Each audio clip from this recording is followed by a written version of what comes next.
L'urgence humanitaire activée pour elle-même, les gars. Rima Hassan s'est fait intercepter en mer. Résultat, eh bien, pas de tir, pas de bombes, pas de lacrymo, juste un bon petit repas offert par les oppresseurs eux-mêmes. Ah, honnêtement, sur ce coup-là, on pourrait dire que la résistance est magnifique. Un repas et un service 4 étoiles. Bref, direction Twitter pour les petites news actu du soir. Commençons, like et commentaires pour le soutien à la force et le référencement. Alors, nous avons quoi? Ils sont sains et saufs. Les autorités israéliennes nourrissent l'eurodéputé Rima Hassan et les autres volontaires du navire interceptés. Et écoutons ça, les gars.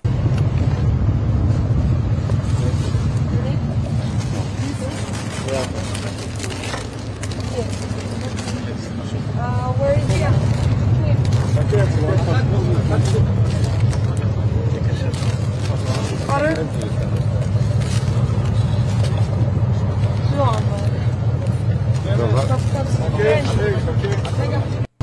Ah, c'est vraiment beau. Hein. Comme quoi, même en mer, Rima Hassan arrive à avoir une table bien garnie, avec un bon petit repas, et que je rappelle, offert par les méchants, par les oppresseurs eux-mêmes.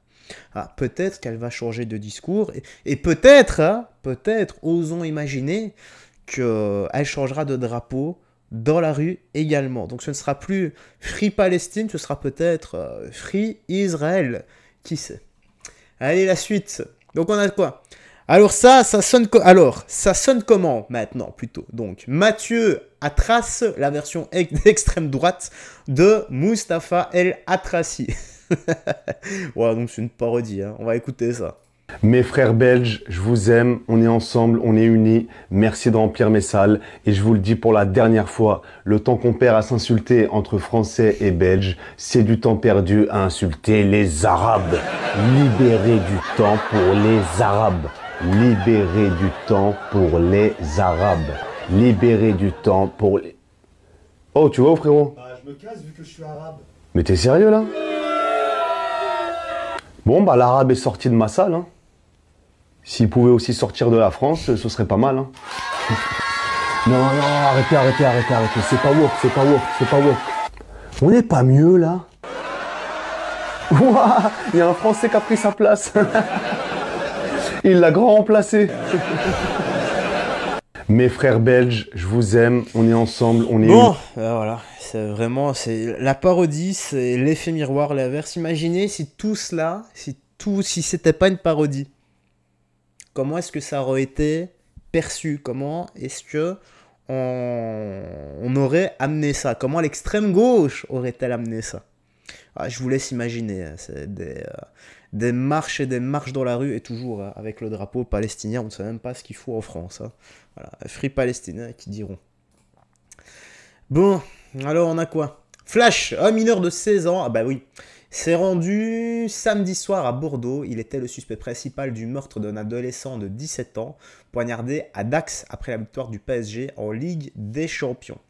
On va juste descendre parce que ça se passe sur RMC et c'est pour ne pas avoir des soucis de droit d'auteur, pour ne pas que la vidéo soit bloquée, tu sais bien. Allez, on écoute ça. Et on en vient à présent aux suites de l'assassinat de ce jeune de 17 ans, Benoît. tué de plusieurs coups de couteau à Dax la semaine dernière lors de la finale de Ligue des Champions. Son meurtrier présumé s'est rendu ce week-end. Il s'agit d'un adolescent de 16 ans et il a été mis en examen hier soir, Julie Brault. Oui, après avoir choisi de garder le silence face aux enquêteurs, le jeune homme de 16 ans a été placé en détention provisoire et mis en examen pour l'assassinat de Benoît, 17 ans, le soir de la victoire du PSG. Un homicide prémédité, selon le procureur de Dax, qui a évoqué, je cite, une suspicion dérisoire à l'origine du drame. Le suspect aurait en effet tenu la victime pour responsable du vol de sa casquette avant de la poignarder à plusieurs reprises dans le thorax. Avant qu'il ne se rende à la police, samedi soir, le jeune homme était placé sous mandat d'arrêt et faisait l'objet d'une notice rouge d'Interpol, fait extrêmement rare pour un mineur, un signe de sa dangerosité, lui qui était déjà très défavorablement connu de la justice, notamment pour détention d'armes. Il encourt désormais jusqu'à 15 ans de prison maximum. Ah, à 16 ans, bordel, t'as Interpol comme ça au cul? Incroyable. Ah, ça montre encore une fois, comme ils ont dit, la dangerosité de ce gars, ils se sont pas gourés. Par contre, encore une fois, on a le même profil. Un jeune connu des services de police qui attaque, agresse et tue un autre jeune.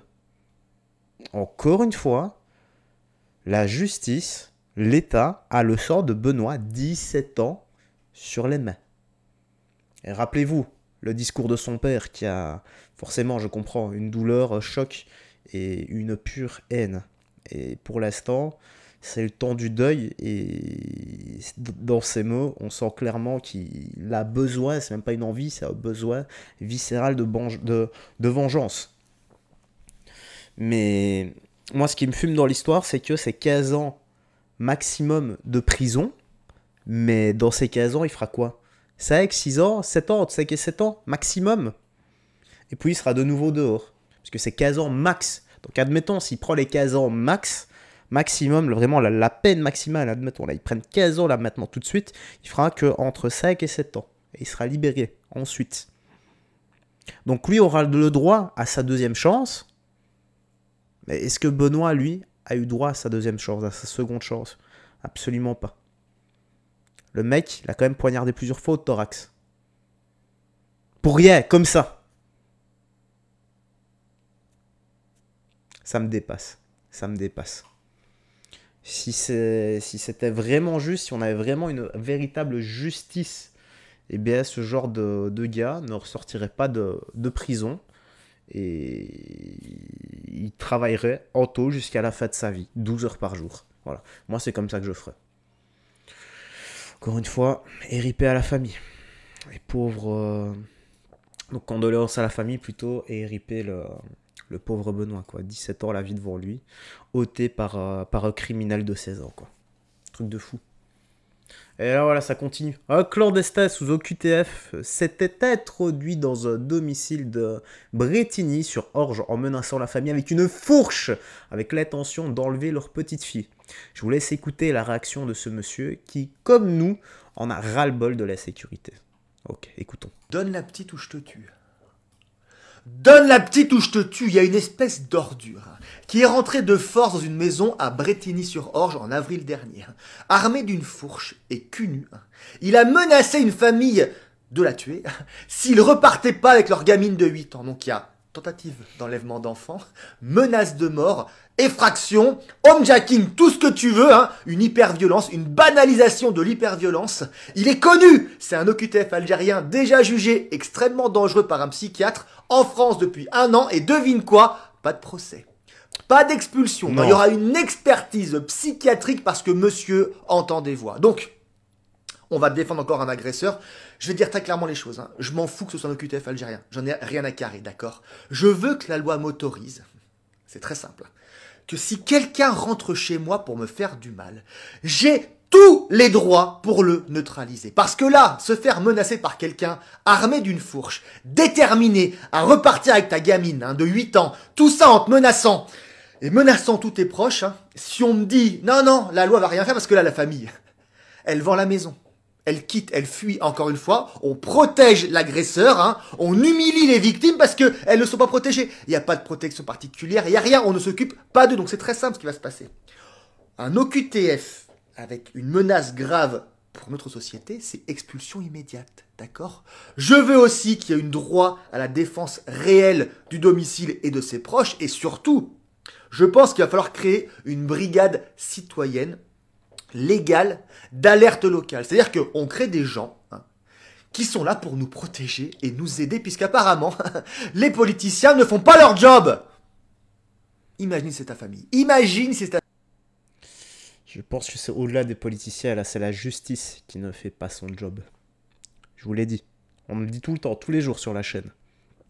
Comment réagir quand tu as une personne que tu ne connais pas, qui rentre chez toi, te menace avec une fourche,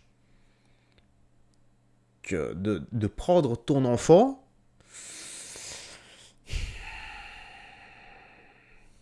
ben c'est soit lui, soit nous, dans ces cas-là.